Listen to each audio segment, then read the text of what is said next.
The Illinois Open Meetings Act, meetings held remotely will require roll call votes for all action items. We will continue to hold board and committee meetings remotely as long as the determination that there is a public health emergency exists.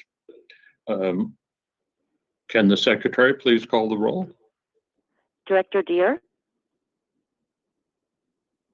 is absent. Director Ryder?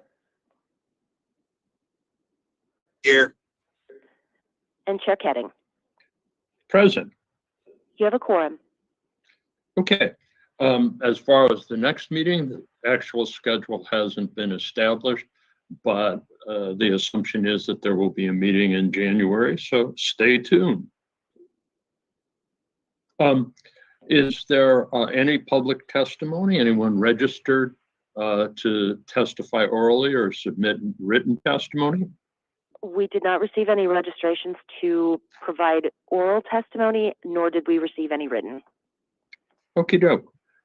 We will go directly then to the report from the Chief Corporate Compliance and Privacy Officer, Nicole Amaro. Nicole? And thank you, Chair Ketting, for the record, Director Harrington has joined us. Oh, okay. Morning, Joe. Good morning. And Director Robinson. I apologize. Okay, thank you. Good morning and welcome, Director Robinson.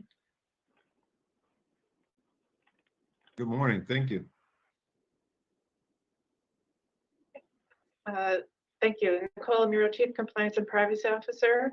Okay, for today, as a follow-up to the training we did at the July ACC, I'll give an overview of our compliance program based on the 7 elements of the U.S.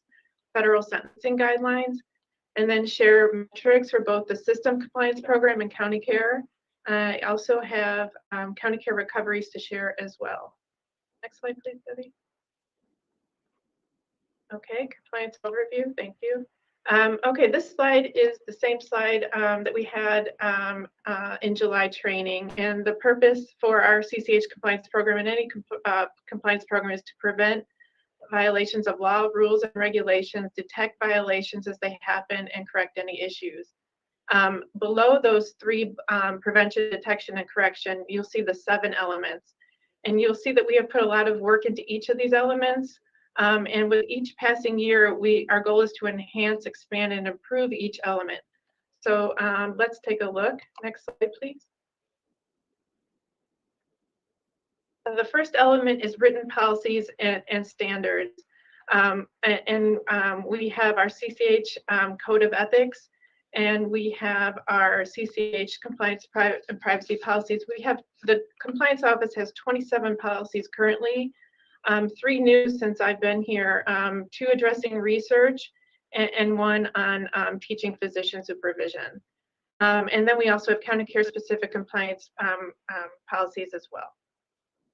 The second element is compliance program oversight. And here we're talking about ensure that our compliance program has the adequate staffing and resources.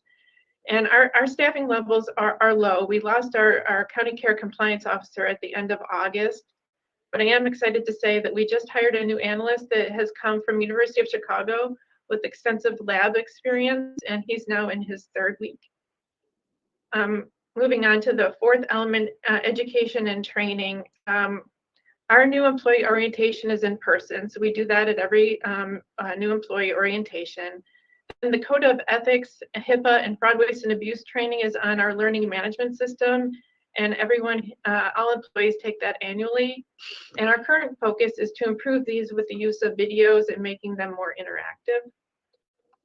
Next slide, please, Betty.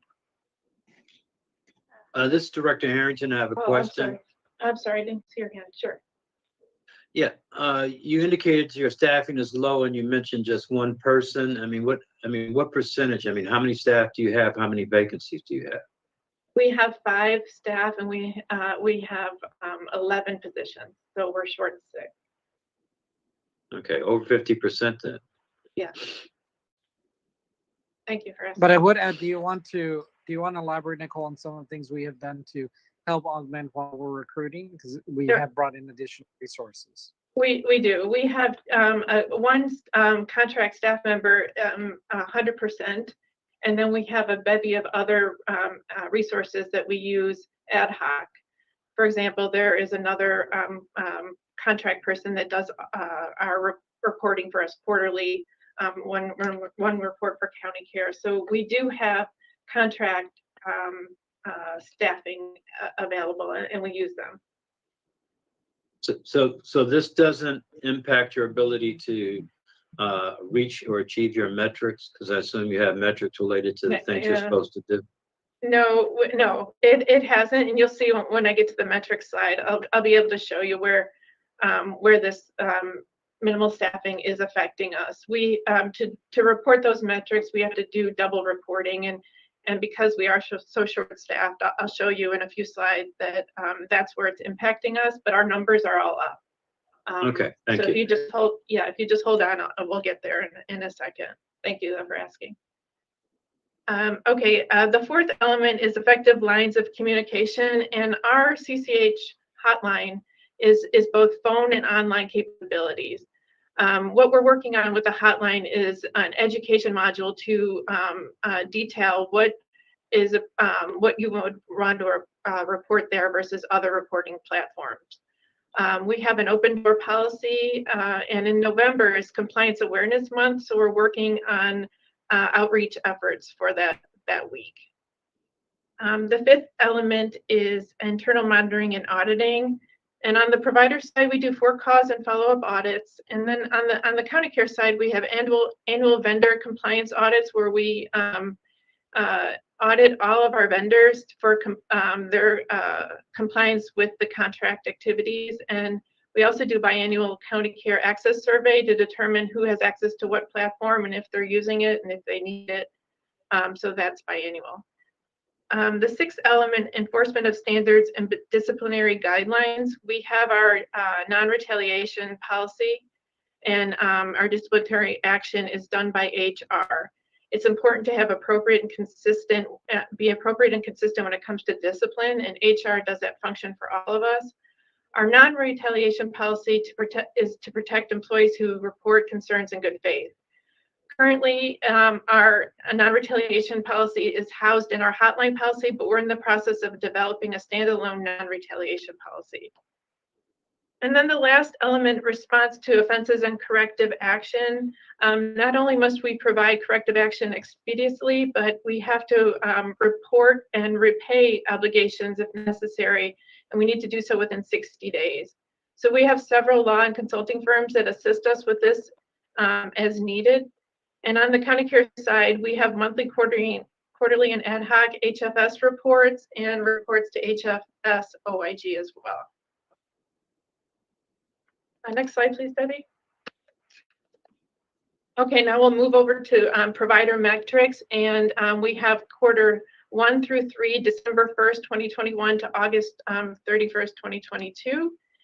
And here you'll see 469 issues, and this is down. You'll see the arrows down. And Director Harrington, this is what I was alluding to earlier. We have actually, as of 3 weeks ago, 1,548 issues for the first 3 quarters.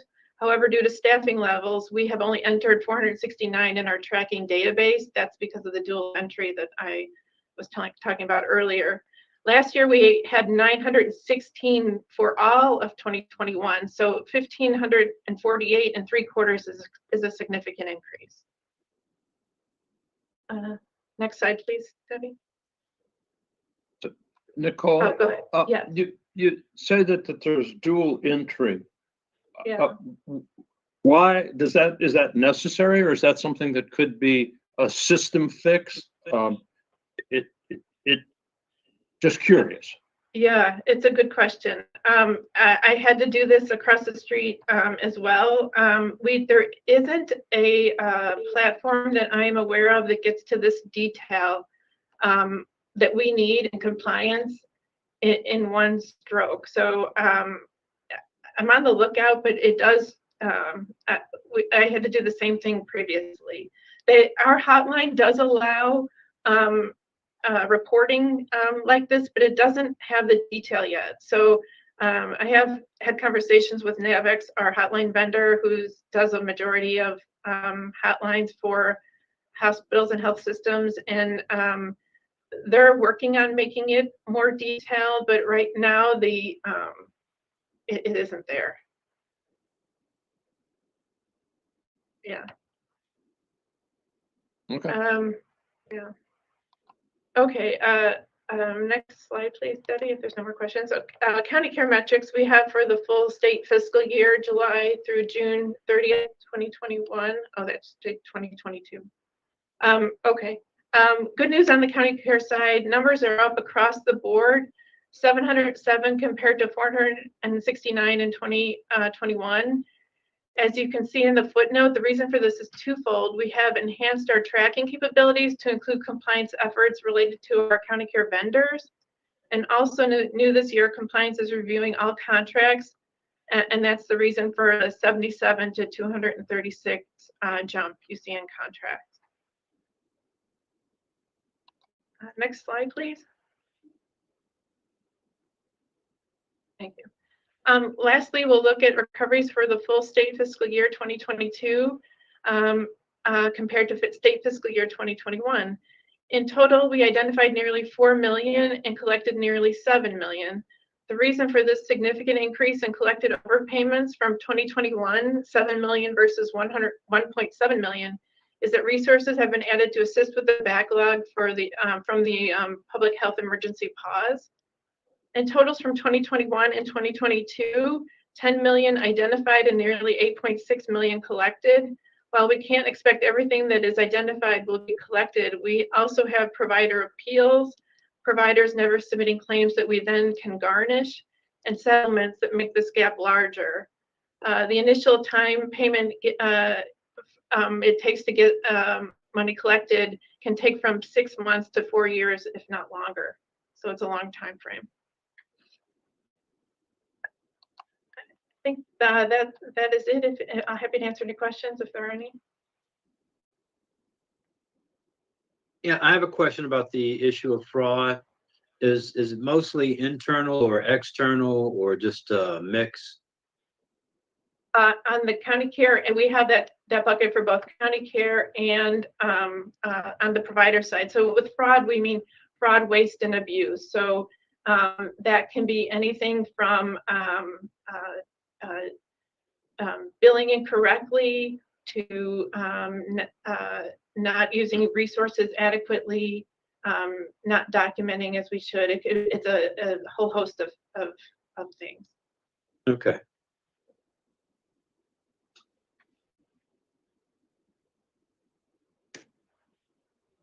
Thank Okay. you. If there are no further questions, that was presented for information only. We don't have to take a vote on it. but obviously there will be a quiz later on, so pay attention. In the only action item we have today is the approval of the committee meeting minutes from July. These have already been approved at the board level, but are being presented to the committee for review and, if necessary, any revisions. So if there's anything we need to change, now is an opportune time to do so. Otherwise, we will have to have a roll call vote, as mentioned at the beginning of the meeting. So can we have a motion to approve the minutes and then a roll call vote? So moved. Second, Okay. Deborah, would you call the roll, please? Roll call vote on the motion to accept the minutes. Aye or nay, Director Deere? Is absent Director Ryder? Yes. Aye. And Chair Ketting? President, yes, aye, sorry. Thank you. That's 2 yays and 1 absent. Okay. We're now going to go into the closed meeting portion of the agenda. We will need a motion to go into closed meeting, and it will be pursuant to the following exceptions in the Illinois Open Meetings Act, 5 ILCS 120/2C 1 and 29. Director Ryder, can we have a motion? How about you move in and I'll second it? Okay, I There's move only it. 2 of us. Yeah. I second it. Okay. I move we go into open meeting, into closed meetings rather. Do we have a second? Yeah, second. Yeah, I'm not even sure this is all triumph of form over substance. Could the secretary call the roll, please? Roll call on the motion to go into closed session. Aye or nay, Director Deere? Is absent Director Deere? Are you there? Sorry about that. Absent Director Ryder Aye. and Chair Ketting.